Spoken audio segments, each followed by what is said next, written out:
Today's challenge is a front panel cart, and boy has it been a challenge.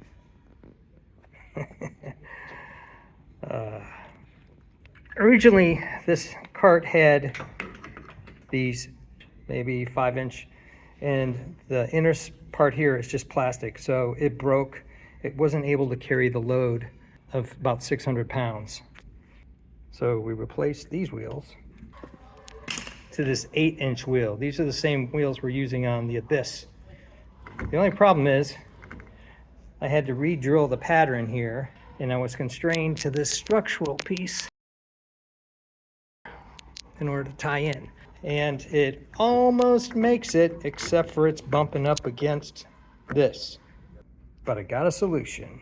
I solved that problem by adding a spacer. This is a M10, slightly bigger than a 3/8 inch bolt.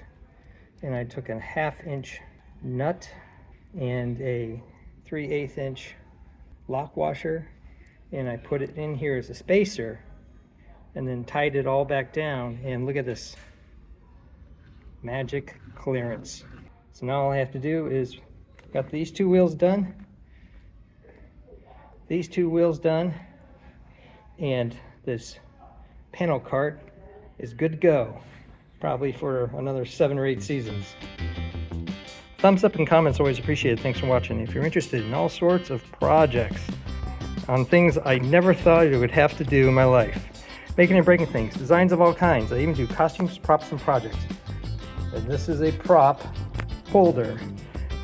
Check out my channel and please subscribe, because you never know, and I don't never know, what you're gonna see.